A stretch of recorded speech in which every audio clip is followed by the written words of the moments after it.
एक और जुबान में भी बोल देती हूं कि कुदरत को ना मंजूर थी सख्ती जबान में, इसीलिए नहीं दी हड्डी जबान में। पर यह बात उन भाजपाइयों और संघियों को हजम नहीं होगी ना, जिनकी राजनीति ही नफरत, हिंसा, वैमनस्य, धार्मिक उन्माद, विध्वंस, ध्रुवीकरण और सांप्रदायिकता के कारण फल फूल रही है। और यह कहना भी अतिशयोक्ति नहीं होगी कि 2014 के बाद से ऐसी विषाक्त और कुत्सित विचारधारा और मानसिकता वाले तमाम संगठन कुकरमुत्ते की तरह फल फूल रहे हैं। विचारधारा भी फल फूल रही है और उस विचारधारा पर चलने वाले संगठन भी फल फूल रहे हैं। और ये वो संगठन है जो चुटकी बजाते ही या पलक झपकते ही आए दिन भारत के संविधान को ताक पर रखकर हिंदू राष्ट्र बनाने की मांग करते हैं, अल्पसंख्यक समुदायों को टारगेट करते हैं, भारत के समाज का जो सौहार्द है, जो सामंजस्य है, जो प्रेम है, भाईचारा है, बंधुत्व है, उसको खत्म करने की कोशिश करते हैं। और इसी तर्ज पर चलते हुए भारतीय जनता पार्टी और संघ के तमाम नेता भड़काऊ भाषण देते हैं, हेट स्पीच करते हैं।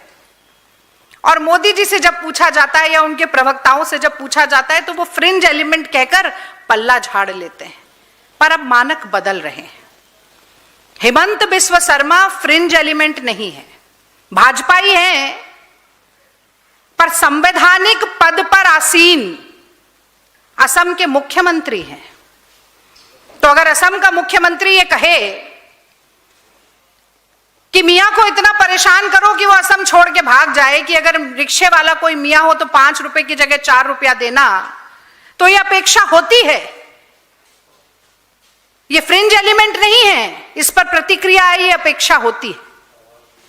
और जब उसी हेमंत बिस्व शर्मा का एक ऐसा वीडियो बनाया जाता है जिसमें कि बंदूक तान कर अल्पसंख्यक समुदाय की ओर निशाना लगाया जाता है, तो वो गोली मुसलमानों पर नहीं चलती है, इस देश के संविधान पर चलती है।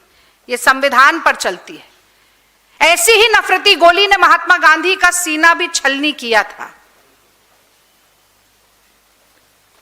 और असम भाजपा का ऑफिशियल हैंडल सोशल मीडिया उसे ट्वीट करता है, कोई प्रतिक्रिया नहीं होती। गोदी मीडिया पर सन्नाटा पसरा रहता है, मोदी जी के मुंह में दही जम जाता है। इतनी थू-थू होती है समाज में और दुनिया में कि वो ट्वीट डिलीट करना पड़ता है। पर अब मैं मुख्य सवाल पर आती हूं कि वो हिम्मत कैसे होती है ऐसी घटिया सोच का प्रदर्शन सार्वजनिक रूप से करने की। यह हिम्मत तभी होती है जब यह पता हो कि सर्वोच्च नेतृत्व का संरक्षण और आशीर्वाद प्राप्त होगा। और यह भूमिका मैंने इसलिए बांधी कि आज ये सवाल जो मैं पूछने वाली हूं वो सीधा सर्वोच्च नेतृत्व से, यानी कि मोदी जी से ही पूछना पड़ेगा कि एक सांप्रदायिक संगठन सनातन संस्था ने भारत मंडपम में सनातन राष्ट्र शंखनाद महोत्सव आयोजित किया। उस महोत्सव में केंद्रीय मंत्री गजेंद्र सिंह शेखावत, श्रीपद नायक, संजय सेठ और दिल्ली की सरकार के वो दंगाई मंत्री जिन पे केस चला था दिल्ली में दंगा उकसाने का, वो भी संस्कृति मंत्री हैं, दुर्भाग्य है दिल्ली का, कपिल मिश्रा मौजूद होते हैं। उस कार्यक्रम में मुसलमानों के जबरन सामूहिक धर्मांतरण की बात होती है। उस कार्यक्रम में संविधान को दरकिनार करके हिंदू राष्ट्र बनाने की बात होती है, संविधान को बदल देने की बात होती है। उसमें बात होती है कि मुसलमानों को मार पीट कर कैसे भारत की सीमा से बाहर फेंका जाए। और आश्चर्य की बात देखिए, इस कार्यक्रम को भारत सरकार प्रायोजित करती है। मोदी सरकार का संस्कृति मंत्रालय 63 लाख रुपया, जो कि इस देश की जनता की खून पसीने की कमाई है, 63 लाख रुपया ऐसे सांप्रदायिक संगठन को सशक्त बनाने के लिए, देश का माहौल बिगाड़ने के लिए, देश के अल्पसंख्यक समुदाय इसके खिलाफ समाज में दुर्भावना भरने के लिए देश की सरकार, मोदी जी की सरकार पैसा दे रही है। अब तो फ्रिंज एलिमेंट्स की भी बात नहीं है, क्योंकि ये मोदी सरकार स्वयं कर रही है। और मुझे बताना होगा कि ये सनातन संस्था गोवा का एक संगठन है जिस पर कर्नाटक पुलिस जांच कर रही है गौरी लंकेश और एमएम कलबुर्गी की हत्या की। ये जांच चल रही है और ऐसे में दुर्भाग्य की भी अगर मैं कहूं तो ये बहुत ही छोटा शब्द हो जाता है। द क्विंट ने इस कार्यक्रम पर एक स्टोरी की और उसके बाद ये जानने की कोशिश की आरटीआई के जरिए कि कितना पैसा भारत सरकार ने दिया। वो आपके सामने ये लिखा भी हुआ है।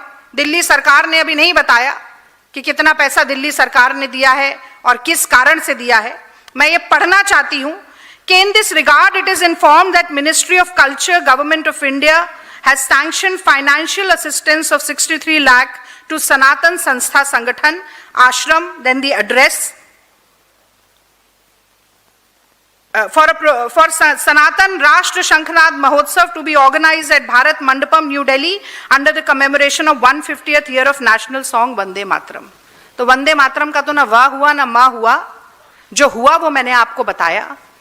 तो अब मैं सीधे सीधे 3-4 सवाल पूछना चाहती हूं कि एक ऐसे कार्यक्रम में जहां नारे लगे हों कि भारत तेरे अब्बू की जागीर नहीं है, जहां नारे लगे हों कि ये हम बनाम वो की लड़ाई है, जहां नारे लगे हों कि संविधान को छोड़कर हिंदू राष्ट्र बनाना है, जहां पर नारे लगे हों कि मुसलमानों को भारत की सरजमीन से भगाना है, ऐसे कार्यक्रम के लिए मोदी जी की सरकार ने 63 लाख रुपए क्यों दिए?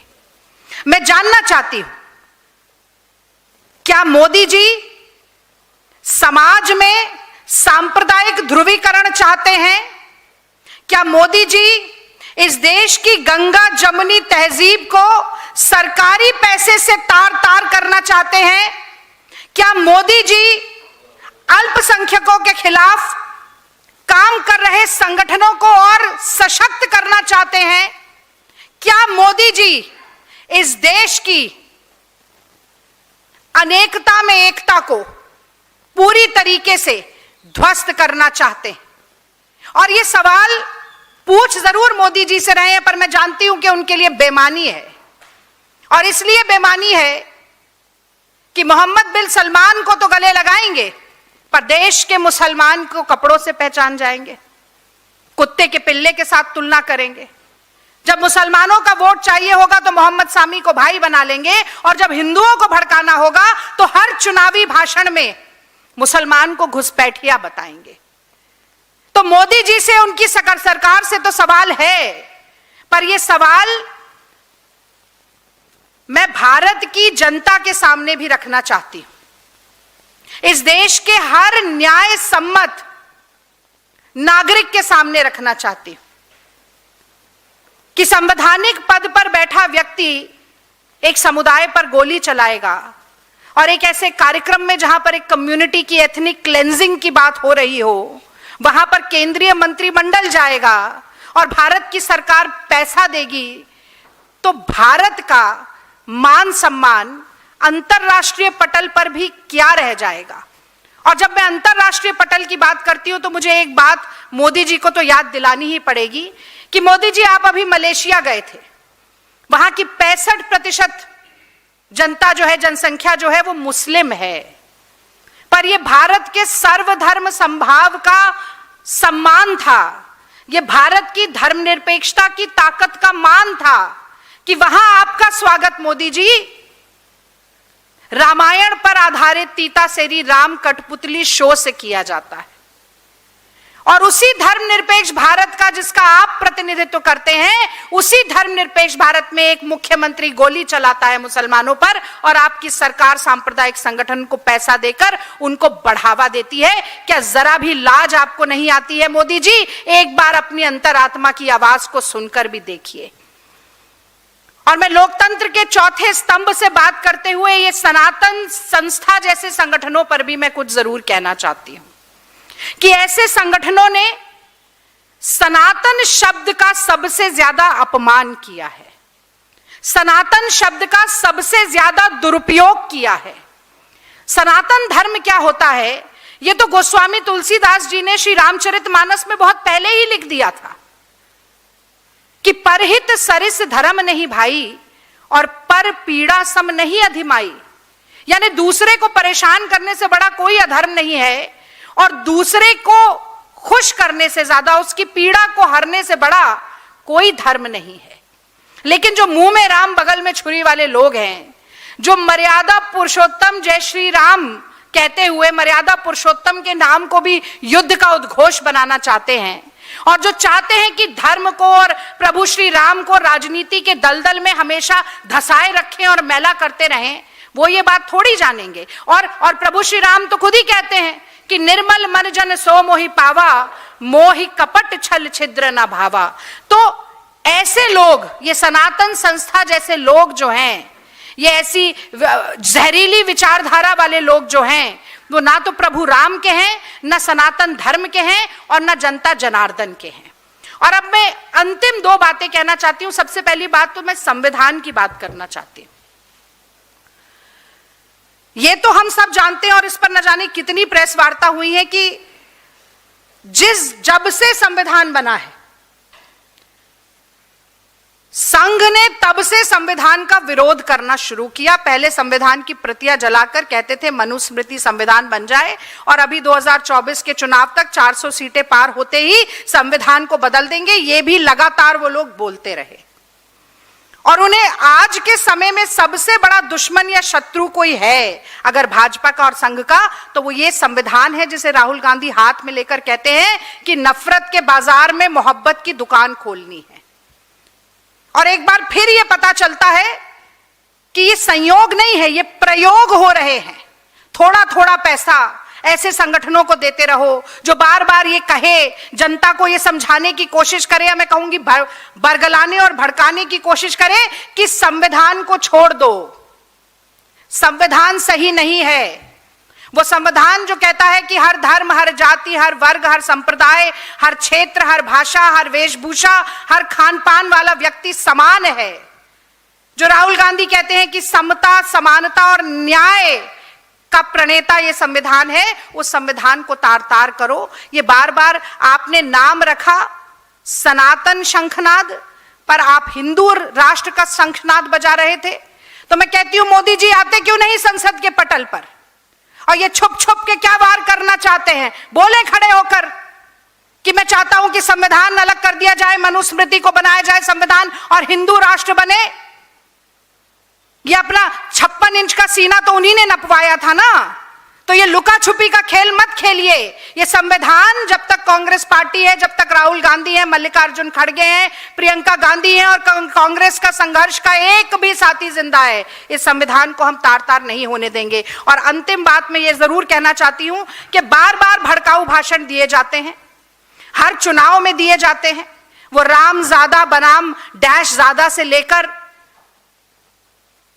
गोली मारो डैश को, बार बार ये बात होती है, बचकर निकल जाते हैं, कुछ नहीं होता। पहले तो मोदी जी फिर भी कह देते थे कि मैं मन से माफ नहीं करूंगा, लेकिन अब तो सन्नाटा पसर जाता है। तो आज मैं ये कहना चाहती हूं कि एक प्रिवेंटिव लेजिस्लेशन क्यों नहीं लाया जाता है? Prevention is better than cure. Hate speech को रोकने के लिए कांग्रेस पार्टी कहती है कि एक प्रिवेंटिव लेजिस्लेशन होना चाहिए। गेंद आपके पाले में है मोदी जी। और मैं जानना चाहती हूं कि मुखिया मुख सो चाहिए खान पान सब एक, पाले पोसे सकल अंग तुलसी सहित विवेक। इसका लेश मात्र भी आप आत्मसात करते हुए, अपने आचरण में दिखाते हुए एक प्रिवेंटिव लेजिस्लेशन लाइए, ताकि जब आप भाषण दें, आपके नेता मंत्री संतरी भाषण दें, सनातन संस्था जैसे तमाम संगठनों में भाषण हो, तो ये हिंदू, मुसलमान, हिंदुस्तान, पाकिस्तान, नफरत, हिंसा, ये शब्द ही इस्तेमाल ना हो। और अगर ये शब्द इस्तेमाल नहीं होंगे तो आप भाषण दे पाइएगा कि नहीं दे पाइएगा, ये आपके दिमाग में जरूर सवाल होगा। पर मैं चाहती हूं कि इस छोटी ओछी स्वार्थ सिद्धि की राजनीति से अब आप ऊपर उठें और देश के बारे में जाते जाते, क्योंकि अब आपकी वापसी तो होने वाली है नहीं, जाते जाते एक प्रिवेंटिव लेजिस्लेशन की बात पर अपने विचार जरूर रखकर जाएं। इस विषय से संबंधित अगर कोई बात है, कोई सवाल है, तो मैं जरूर जवाब देना चाहूंगी। आप सभी का खास तौर से आज इंतजार करने के लिए, क्योंकि AI समिट जो हो रहा है उसमें अंदर भी परेशान है लोग, बाहर भी परेशान है, और खुश केवल मोदी जी हैं क्योंकि उनका चेहरा चमचमाता हुआ 4-5 वाइड एंगल वाला वीडियो उनका खूब चल गया। वी शेप में पीछे 2 मंत्री कदम ताल चल रहे थे, हीरो माफिक उनकी एंट्री थी। तो मोदी जी के अलावा तो सभी परेशान हैं। उनके एक मंत्री हैं, चीन का एक कंप्यूटर था, उसका वीडियो अपलोड किया हुआ है उन्होंने, और वो भारत की शान बता रहे हैं, बहुत छीछा लेदर हो रही है उसके चलते। अभी थोड़ी देर तक तो डिलीट किया नहीं था। तो AI समिट कितना बड़ा फ्लॉप शो है, उसके कारण जनता कितनी परेशान बाहर भी हो रही है, उसकी आज भुक्तभोगी मैं भी रही। आपको थोड़ा विलंब मुझे हुआ जिसके कारण इंतजार करना पड़ा, उसके लिए क्षमा प्रार्थी भी हूं। कोई सवाल है तो उसका जवाब देना चाहूंगी। हाँ, मैं पूछता हूँ, मेरा नाम तेजपाल सिंह है। जी। क्या ये हेट स्पीच का इस्तेमाल सिर्फ इसलिए किया जाता है कि जनता का ध्यान जो जरूरी और उचित मुद्दे उनसे भटकाया जा सके, या कुछ और कारण है? बिल्कुल सही आपने सवाल पूछा। देखिए, मैंने शुरुआत में यही बात कही कि जिनकी राजनीति जो है वो दिन दूनी रात चौगुनी बढ़ती है नफरती भाषण से, जाति के नाम पर, धर्म के नाम पर लड़वाने से, वो बार बार इसका इस्तेमाल करते हैं। और मैंने कई आपको उदाहरण भी गिनवाए, खुद मोदी जी की बात भी आपको गिनवाई। और अभी भी आप देखिए, जिस प्रदेश में चुनाव होता है वहां मुसलमान घुसपैठिए हो जाते हैं। SIR में उनके नाम नहीं आते हैं, कौन घुसपैठिए हैं, कितने घुसपैठिए हैं, और जैसे ही चुनाव जाता है वो घुसपैठिए भी चले जाते हैं। तो ये राजनीतिक स्वार्थ सिद्धि के लिए, कुछ ब्राउनी पॉइंट स्कोर करने के लिए, जनता का ध्यान महंगाई, बेरोजगारी, असुरक्षा, किसानों की लाचारी, रुपए डॉलर की जो गिरती कीमत है, अर्थव्यवस्था जो है वो इतनी खस्ता हाल है, इन सब से हटाने के लिए लगातार इन चीजों का इस्तेमाल होता है। पर बहुत बड़ी बात यह है कि अगर समाज इससे बढ़ता है, अगर हिंदू, मुस्लिम, सिख, ईसाई, महिला, पुरुष, अगड़े पिछड़े, दलित, आदिवासी सब एक नहीं होंगे तो ना अच्छे दिन आएंगे, ना 5 ट्रिलियन की इकोनॉमी बनेगी, और ना ही सबका साथ सबका विकास हो सकता है। लेकिन राजनीतिक फायदा तब होता है जब इन्हें बांट दिया जाए। वो अंग्रेज कहते थे ना, डिवाइड एंड रूल। तो अंग्रेजों की डिवाइड एंड रूल पॉलिसी को अगर आज कोई देश में चला रहा है तो वो संघ और भाजपा है।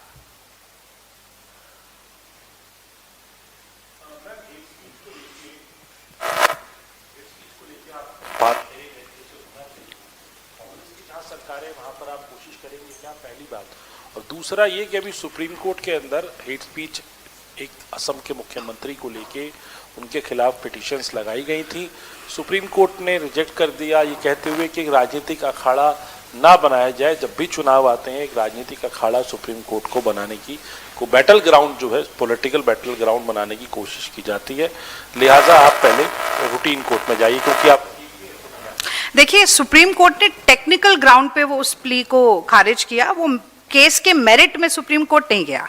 तो इसलिए ये कह देना कि सुप्रीम कोर्ट ये मानता है कि केवल राजनीतिक अखाड़ा है या किसी द्वेष के कारण आकर ये बात की गई। उन्होंने कहा कि जो ये एक खतरनाक ट्रेंड है कि हाई कोर्ट को बाईपास करके सीधा सुप्रीम कोर्ट पर आया जा रहा है, तो वो उन्होंने एक टेक्निकल ग्राउंड पे बात कही कि पहले आप हाई कोर्ट में जाइए, फिर हाई कोर्ट का जो भी निर्णय है उसे चैलेंज करने के लिए आप सुप्रीम कोर्ट आ सकते हैं। तो वो प्रोसीजरल एक प्रॉब्लम थी जिसको एड्रेस सुप्रीम कोर्ट ने किया।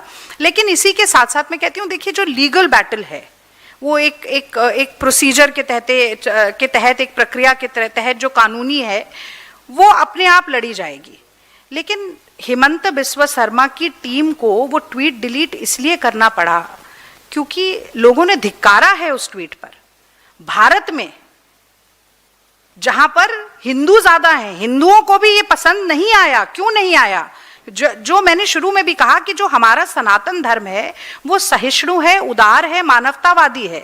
वो कभी ये नहीं चाहता कि किसी एक समुदाय को टारगेट किया जाए। ये राजनेता चाहते हैं, और इसलिए चाहते, मैंने आपसे कहा कि सऊदी अरब के क्राउन प्रिंस से तो आप गले मिलते हैं, मलेशिया जाते हैं तो भी आप गले मिलते हैं, पर हिंदुस्तान के मुसलमानों के साथ ये दुर्व्यवहार इसलिए है क्योंकि यहां पर आपको पोलराइज करना है, आपको वोट चाहिए।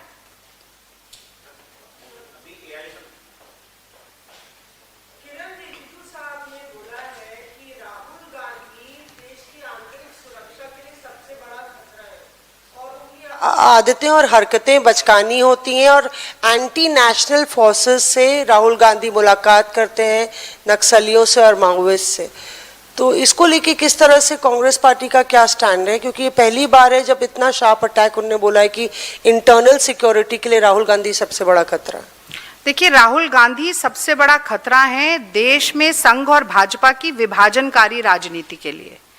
तोड़ो और राज करो का जो एक पूरा नैरेटिव भारतीय जनता पार्टी और संघ की विचारधारा चला रही है, उसके लिए खतरा है। और इसलिए खतरा है क्योंकि एकमात्र ऐसे नेता हैं जो संघ की और भाजपा की और मोदी जी की आंखों में आंखें डालकर उनको चुनौती देते हैं। और मुझे लगता है कि ये बहुत ही दुर्भाग्यपूर्ण बात है कि देश के नेता प्रतिपक्ष के लिए इस तरीके के हास्यास्पद आरोप लगाए जाएं।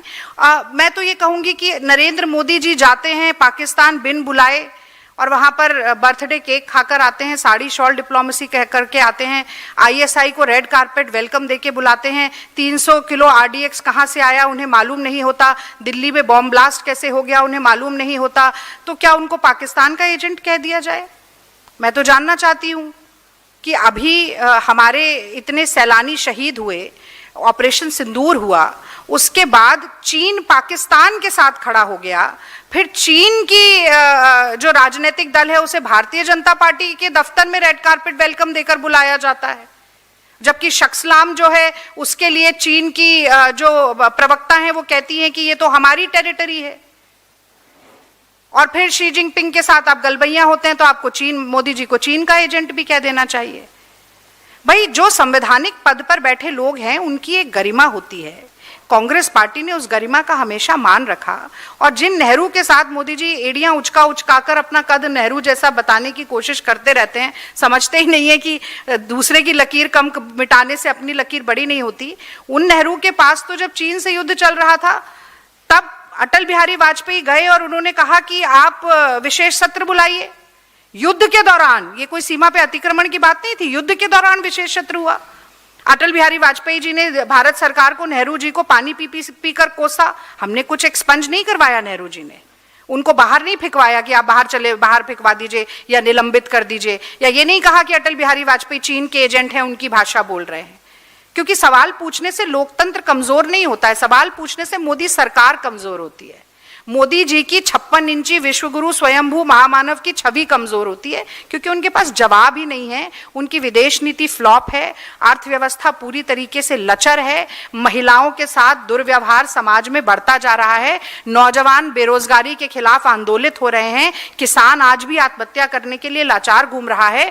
पूरे देश में आप देखिए कितना बुरा हाल है। एआई समिट में आपको एक चीनी रोबोट को अपना बताना पड़ रहा है। ये मुझे लगता है इससे बुरी परिस्थिति तो आजाद भारत में हमारे हिंदुस्तान की कभी नहीं हुई जितनी आज मोदी जी के राज में हो रही है।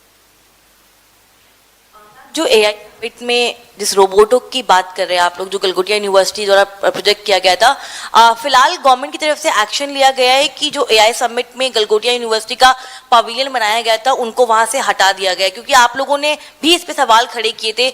आप इस कार्रवाई से सेटिस्फाइड है कि इतना करना काफी है? देखिए, मैं ये कहना चाहती हूं कि ऑप्टिक से ज्यादा इंपॉर्टेंट आउटकम होता है, नजारे से ज्यादा महत्वपूर्ण नतीजे होते हैं।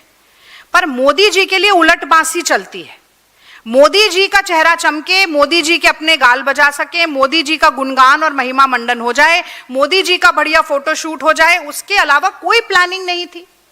एग्जिबिटर्स को 6 घंटे के लिए बाहर निकाल दिया जाता है, मोदी जी की सडन विजिट हो जाती है। एग्जिबिटर्स के प्रोडक्ट्स जो है वो हाई सिक्योरिटी एरिया से चोरी हो जाते हैं। खाने तक का इंतजाम वहां पर नहीं होता, फूड कूपन भी नहीं होते, वो खाना ही नहीं खा पाते, भूखे प्यासे होते हैं। बाहर आकर कांग्रेस पार्टी नहीं कह रही है कि ये समिट फ्लॉप है, कि किसी चीज का इंतजाम नहीं हुआ, वो एग्जिबिटर्स ही बोल रहे हैं। वो कह रहे हैं हम तो आते ही नहीं अगर ऐसा होता। और मैं ये जानना चाहती हूँ, आप गलगोटिया यूनिवर्सिटी की पेविलियन हटाइए या गलगोटिया यूनिवर्सिटी को हटाइए, जो भारत के एआई समिट की भद्द पिटनी थी वो पिट गई, वो पूरी दुनिया में पिट गई। वो चाइना की न्यूज एजेंसी ने इस खबर को उठाकर चलाया है और बहुत वायरल किया है, और उस जो रोबोट है वो उसका दाम तक बताकर किया है। तो क्या ये पहले छानबीन नहीं होनी चाहिए थी कि कौन क्या प्रोडक्ट्स डिस्प्ले कर रहा है? मोदी जी तो ऐसे हाथ बांधकर, मैंने वीडियो देखा था, हाथ बांधकर यूं खड़े थे, ऐसे बड़ी गंभीर मुद्रा में सर हिला हिला के सुन रहे थे कि कौन क्या बता रहा है, क्या दिखा रहा है। और मैं तो कह रही हूं कि ठीक से एक्सपर्टीज लेते ना आप, मतलब अब मैं ये कह दूंगी कि भाई एंटायर पॉलिटिकल साइंस की जो डिग्री धारक हैं वो उनसे ऐसे ही एआई समिट की अपेक्षा की जा सकती थी, तो संघियों को भाजपाइयों को बहुत पेट में दर्द हो जाएगा। पर ये सच्चाई है, तो इससे बहुत बेहतरी की उम्मीद थी। और ये कोई हमारे लिए भी खुशी की बात नहीं है अगर देश का नाम मोदी जी की और उनके मंत्रालयों की अव्यवस्था के कारण अगर भारत का नाम या छवि धूमिल होती है, तो हमें भी उतना ही दुख होता है। पर हमें सवाल तो पूछना पड़ेगा कि अगली बार ऐसा ना हो। आपने एक तो पूछ लिया नहीं पूछे, 4 पूछे। बीजेपी इसी बात का आरोप लगाते हैं, आप भी रोक रहे सवाल पूछने से। नहीं, आप मैंने कहा आपने पूछ लिया है। मेरा सिर्फ सवाल ये है मैम कि जो गलगोटिया यूनिवर्सिटी में 7.5 से 10 लाख रुपए खर्च आता है एक स्टूडेंट का पढ़ने में, उसको बनने 4 साल लगते हैं, 4 साल लगाता है और 10 लाख रुपए डालता है। दोनों को डालने के बाद इस तरह के इंजीनियर्स तैयार हो रहे हैं, चाइनीज रोबोट आ रहे हैं। तो क्या ये सिस्टम जो वर्तमान एजुकेशन सिस्टम चल रहा है वो गरीब आदमी का पैसा सिर्फ कुछ घराना को ले जाने के लिए, क्योंकि एजुकेशन तो मिल नहीं पा रही है, जब एजुकेशन मेन प्रायोरिटी होनी चाहिए, वो बजट भी नहीं। तो आप इस पर। और आज अपनी बात में ये कहकर शुरू करना चाहती हूं कि ऐसी बानी बोलिए मन का आपा खोए, ऐसी बानी बोलिए मन का आपा खोए, औरन को शीतल करे आपहु शीतल होए। एक और जुबान में भी बोल देती हूं कि कुदरत को ना मंजूर थी सख्ती जबान में, इसीलिए नहीं दी हड्डी जबान में। पर यह बात उन भाजपाइयों और संघियों को हजम नहीं होगी ना, जिनकी राजनीति ही नफरत, हिंसा, वैमनस्य, धार्मिक उन्माद, विध्वंस, ध्रुवीकरण और सांप्रदायिकता के कारण फल फूल रही है। और यह कहना भी अतिशयोक्ति नहीं होगी कि 2014 के बाद से ऐसी विषाक्त और कुत्सित विचारधारा और मानसिकता वाले तमाम संगठन कुकरमुत्ते की तरह फल फूल रहे हैं। विचारधारा भी फल फूल रही है और उस विचारधारा पर चलने वाले संगठन भी फल फूल रहे हैं। और ये वो संगठन है जो चुटकी बजाते ही या पलक झपकते ही आए दिन भारत के संविधान को ताक पर रखकर हिंदू राष्ट्र बनाने की मांग करते हैं, अल्पसंख्यक समुदायों को टारगेट करते हैं, भारत के समाज का जो सौहार्द है, जो सामंजस्य है, जो प्रेम है, भाईचारा है, बंधुत्व है, उसको खत्म करने की कोशिश करते हैं। और इसी तर्ज पर चलते हुए भारतीय जनता पार्टी और संघ के तमाम नेता भड़काऊ भाषण देते हैं, हेट स्पीच करते हैं। और मोदी जी से जब पूछा जाता है या उनके प्रवक्ताओं से जब पूछा जाता है तो वो फ्रिंज एलिमेंट कहकर पल्ला झाड़ लेते हैं। पर अब मानक बदल रहे हैं। हेमंत बिस्व शर्मा फ्रिंज एलिमेंट नहीं है, भाजपाई हैं, पर संवैधानिक पद पर आसीन असम के मुख्यमंत्री हैं। तो अगर असम का मुख्यमंत्री ये कहे कि मियां को इतना परेशान करो कि वो असम छोड़ के भाग जाए, कि अगर रिक्शे वाला कोई मियां हो तो 5 रुपए की जगह 4 रुपया देना, तो ये अपेक्षा होती है। ये फ्रिंज एलिमेंट नहीं है, इस पर प्रतिक्रिया है, ये अपेक्षा होती है। और जब उसी हेमंत बिस्व शर्मा का एक ऐसा वीडियो बनाया जाता है जिसमें कि बंदूक तानकर अल्पसंख्यक समुदाय की ओर निशाना लगाया जाता है, तो वो गोली मुसलमानों पर नहीं चलती है, इस देश के संविधान पर चलती है, ये संविधान पर चलती है। ऐसी ही नफरती गोली ने महात्मा गांधी का सीना भी छलनी किया था। और असम भाजपा का ऑफिशियल हैंडल सोशल मीडिया उसे ट्वीट करता है, कोई प्रतिक्रिया नहीं होती। गोदी मीडिया पर सन्नाटा पसरा रहता है, मोदी जी के मुंह में दही जम जाता है। इतनी थू-थू होती है समाज में और दुनिया में कि वो ट्वीट डिलीट करना पड़ता है। पर अब मैं मुख्य सवाल पर आती हूं कि वो हिम्मत कैसे होती है ऐसी घटिया सोच का प्रदर्शन सार्वजनिक रूप से करने की। यह हिम्मत तभी होती है जब यह पता हो कि सर्वोच्च नेतृत्व का संरक्षण और आशीर्वाद प्राप्त होगा। और यह भूमिका मैंने इसलिए बांधी कि आज ये सवाल जो मैं पूछने वाली हूं वो सीधा सर्वोच्च नेतृत्व से यानी कि मोदी जी से ही पूछना पड़ेगा कि एक सांप्रदायिक संगठन सनातन संस्था ने भारत मंडपम में सनातन राष्ट्र शंखनाद महोत्सव आयोजित किया। उस महोत्सव में केंद्रीय मंत्री गजेंद्र सिंह शेखावत, श्रीपद नायक, संजय सेठ और दिल्ली की सरकार के वो दंगाई मंत्री जिन पे केस चला था दिल्ली में दंगा उकसाने का, वो भी संस्कृति मंत्री हैं, दुर्भाग्य है दिल्ली का, कपिल मिश्रा मौजूद होते हैं। उस कार्यक्रम में मुसलमानों के जबरन सामूहिक धर्मांतरण की बात होती है। उस कार्यक्रम में संविधान को दरकिनार करके हिंदू राष्ट्र बनाने की बात होती है, संविधान को बदल देने की बात होती है। उसमें बात होती है कि मुसलमानों को मार पीट कर कैसे भारत की सीमा से बाहर फेंका जाए। और आश्चर्य की बात देखिए, इस कार्यक्रम को भारत सरकार प्रायोजित करती है। मोदी सरकार का संस्कृति मंत्रालय 63 लाख रुपया, जो कि इस देश की जनता की खून पसीने की कमाई है, 63 लाख रुपया ऐसे सांप्रदायिक संगठन को सशक्त बनाने के लिए, देश का माहौल बिगाड़ने के लिए, देश के अल्पसंख्यक समुदाय के खिलाफ समाज में दुर्भावना भरने के लिए देश की सरकार, मोदी जी की सरकार पैसा दे रही है। अब तो फ्रिंज एलिमेंट्स की भी बात नहीं है, क्योंकि ये मोदी सरकार स्वयं कर रही है।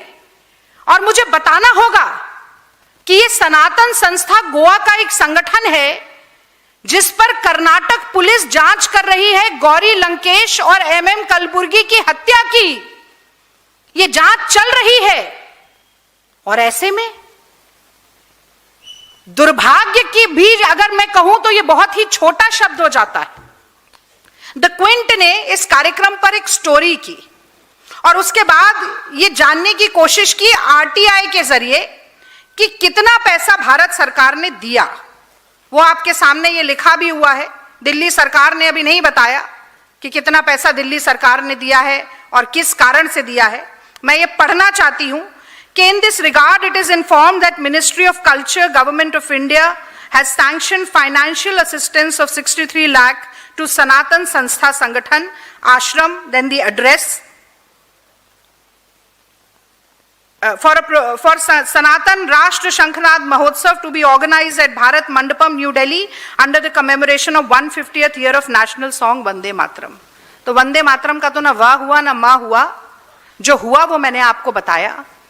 तो अब मैं सीधे सीधे 3-4 सवाल पूछना चाहती हूं कि एक ऐसे कार्यक्रम में जहां नारे लगे हों कि भारत तेरे अब्बू की जागीर नहीं है, जहां नारे लगे हों कि ये हम बनाम वो की लड़ाई है, जहां नारे लगे हों कि संविधान को छोड़कर हिंदू राष्ट्र बनाना है, जहां पर नारे लगे हों कि मुसलमानों को भारत की सरजमीन से भगाना है, ऐसे कार्यक्रम के लिए मोदी जी की सरकार ने 63 लाख रुपए क्यों दिए?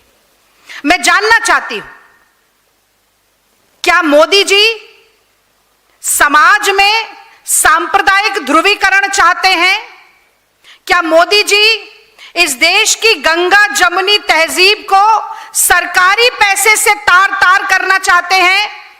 क्या मोदी जी अल्पसंख्यकों के खिलाफ काम कर रहे संगठनों को और सशक्त करना चाहते हैं?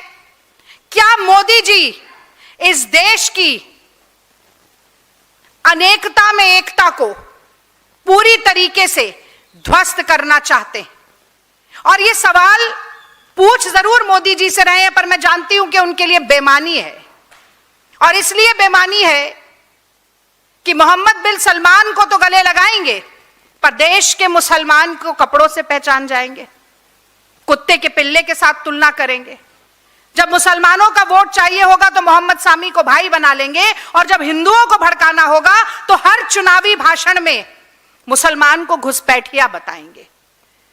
तो मोदी जी से, उनकी सरकार से तो सवाल है, पर यह सवाल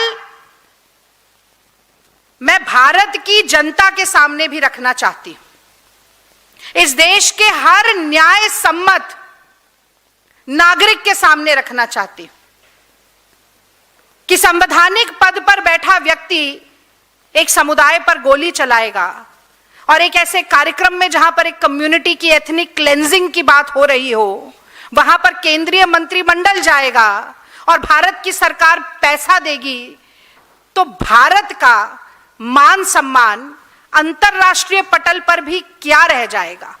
और जब मैं अंतरराष्ट्रीय पटल की बात करती हूं तो मुझे एक बात मोदी जी को तो याद दिलानी ही पड़ेगी कि मोदी जी आप अभी मलेशिया गए थे, वहां की 65% जनता जो है, जनसंख्या जो है वो मुस्लिम है, पर यह भारत के सर्वधर्म समभाव का सम्मान था, यह भारत की धर्मनिरपेक्षता की ताकत का मान था कि वहां आपका स्वागत मोदी जी रामायण पर आधारित तीतासेरी राम कठपुतली शो से किया जाता है।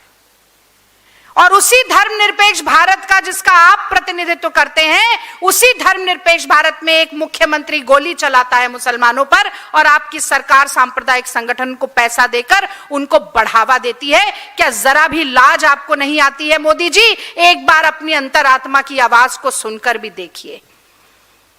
और मैं लोकतंत्र के चौथे स्तंभ से बात करते हुए ये सनातन संस्था जैसे संगठनों पर भी मैं कुछ जरूर कहना चाहती हूं कि ऐसे संगठनों ने सनातन शब्द का सबसे ज्यादा अपमान किया है, सनातन शब्द का सबसे ज्यादा दुरुपयोग किया है।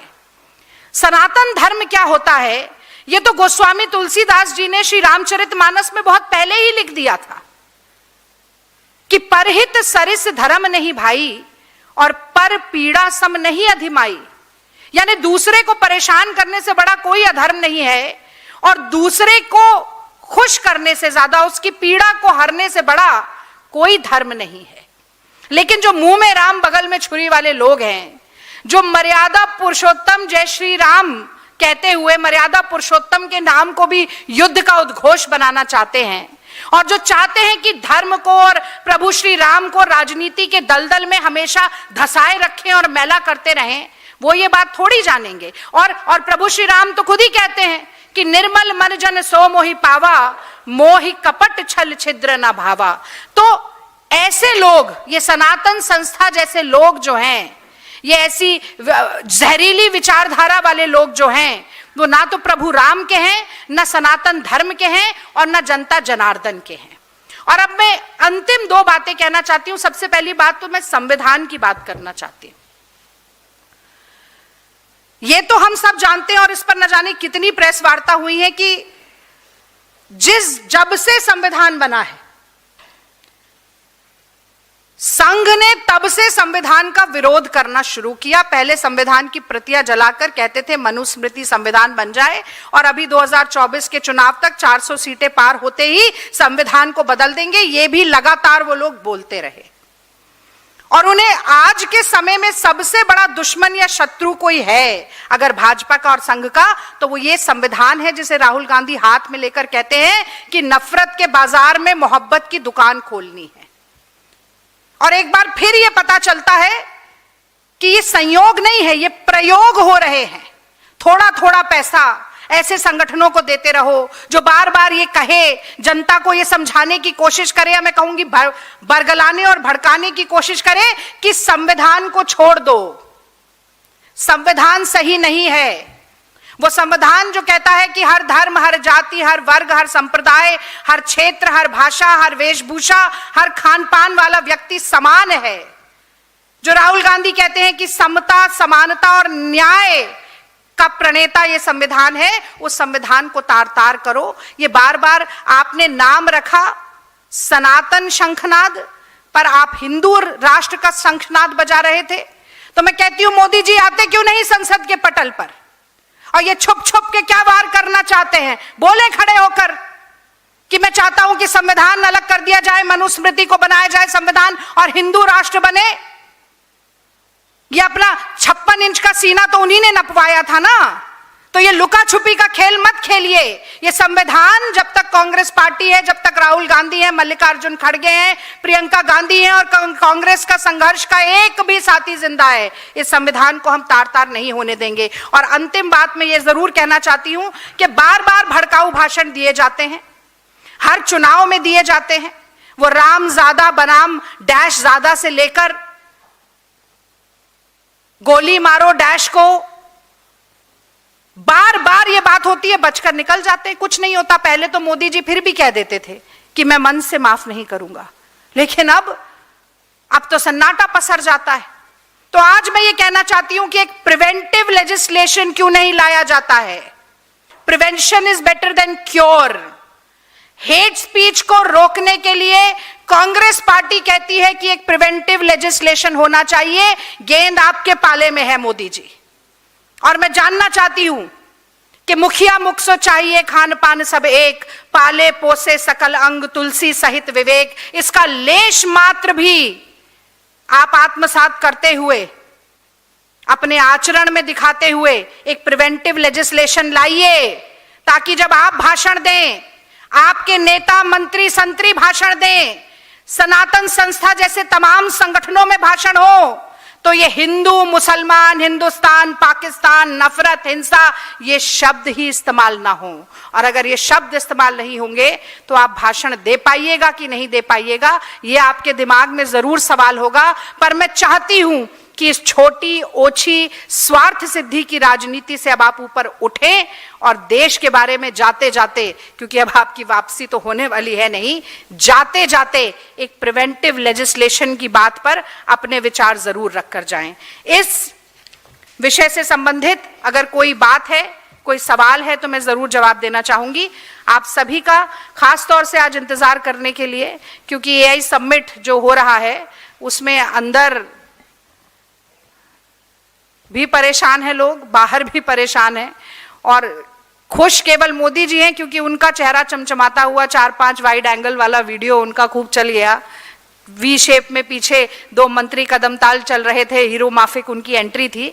तो मोदी जी के अलावा तो सभी परेशान हैं। उनके एक मंत्री हैं, चीन का एक कंप्यूटर था, उसका वीडियो अपलोड किया हुआ है उन्होंने, और वो भारत की शान बता रहे हैं, बहुत छीछा लेदर हो रही है उसके चलते।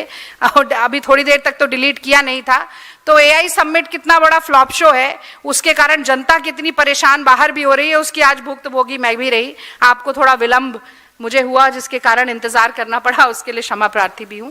कोई सवाल है तो उसका जवाब देना चाहूंगी। हाँ, मैं पूछता हूँ, मेरा नाम तेजपाल सिंह है जी। क्या ये हेट स्पीच का इस्तेमाल सिर्फ इसलिए किया जाता है कि जनता का ध्यान जो जरूरी और उचित मुद्दे उनसे भटकाया जा सके, या कुछ और कारण है? बिल्कुल सही आपने सवाल पूछा। देखिए, मैंने शुरुआत में यही बात कही कि जिनकी राजनीति जो है वो दिन दूनी रात चौगुनी बढ़ती है नफरती भाषण से, जाति के नाम पर, धर्म के नाम पर लड़वाने से, वो बार बार इसका इस्तेमाल करते हैं। और मैंने कई आपको उदाहरण भी गिनवाए, खुद मोदी जी की बात भी आपको गिनवाई। और अभी भी आप देखिए, जिस प्रदेश में चुनाव होता है वहां मुसलमान घुसपैठिए हो जाते हैं।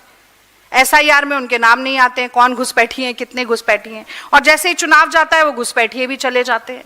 तो ये राजनीतिक स्वार्थ सिद्धि के लिए, कुछ ब्राउनी पॉइंट स्कोर करने के लिए, जनता का ध्यान महंगाई, बेरोजगारी, असुरक्षा, किसानों की लाचारी, रुपए डॉलर की जो गिरती कीमत है, अर्थव्यवस्था जो है वो इतनी खस्ता हाल है, इन सब से हटाने के लिए लगातार इन चीजों का इस्तेमाल होता है। पर बहुत बड़ी बात यह है कि अगर समाज इससे बढ़ता है, अगर हिंदू मुस्लिम सिख ईसाई महिला पुरुष, अगड़े पिछड़े दलित आदिवासी सब एक नहीं होंगे तो ना अच्छे दिन आएंगे, ना 5 ट्रिलियन की इकोनॉमी बनेगी, और ना ही सबका साथ सबका विकास हो सकता है।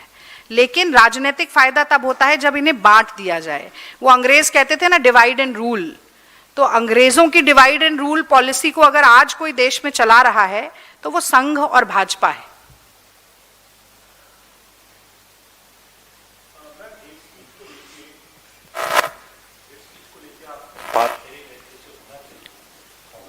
सरकारें वहां पर आप कोशिश करेंगे क्या, पहली बात। और दूसरा ये कि अभी सुप्रीम कोर्ट के अंदर हेट स्पीच एक असम के मुख्यमंत्री को लेके उनके खिलाफ पिटिशंस लगाई गई थी।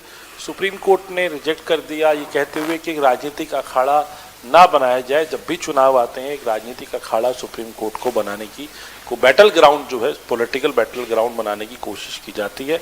लिहाजा आप पहले रूटीन कोर्ट में जाइए, क्योंकि आप देखिए, सुप्रीम कोर्ट ने टेक्निकल ग्राउंड पे वो उस प्ली को खारिज किया। वो केस के मेरिट में सुप्रीम कोर्ट नहीं गया। तो इसलिए ये कह देना कि सुप्रीम कोर्ट ये मानता है कि केवल राजनीतिक अखाड़ा है या किसी द्वेष के कारण आकर ये बात की गई। उन्होंने कहा कि जो ये एक खतरनाक ट्रेंड है कि हाई कोर्ट को बाईपास करके सीधा सुप्रीम कोर्ट पर आया जा रहा है, तो वो उन्होंने एक टेक्निकल ग्राउंड पे बात कही कि पहले आप हाई कोर्ट में जाइए, फिर हाई कोर्ट का जो भी निर्णय है उसे चैलेंज करने के लिए आप सुप्रीम कोर्ट आ सकते हैं। तो वो प्रोसीजरल एक प्रॉब्लम थी जिसको एड्रेस सुप्रीम कोर्ट ने किया। लेकिन इसी के साथ साथ मैं कहती हूँ, देखिए जो लीगल बैटल है वो एक प्रोसीजर के तहत एक प्रक्रिया के तहत जो कानूनी है वो अपने आप लड़ी जाएगी। लेकिन हेमंत बिस्वा शर्मा की टीम को वो ट्वीट डिलीट इसलिए करना पड़ा क्योंकि लोगों ने धिक्कारा है उस ट्वीट पर। भारत में जहां पर हिंदू ज्यादा हैं, हिंदुओं को भी ये पसंद नहीं आया। क्यों नहीं आया? जो मैंने शुरू में भी कहा कि जो हमारा सनातन धर्म है वो सहिष्णु है, उदार है, मानवतावादी है।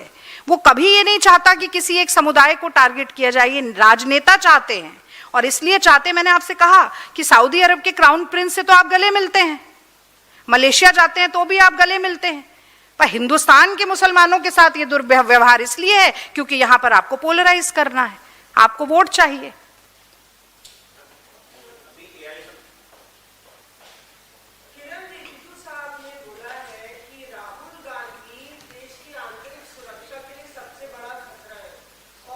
आदतें और हरकतें बचकानी होती हैं और एंटी नेशनल फोर्सेस से राहुल गांधी मुलाकात करते हैं नक्सलियों से और माओवादियों से।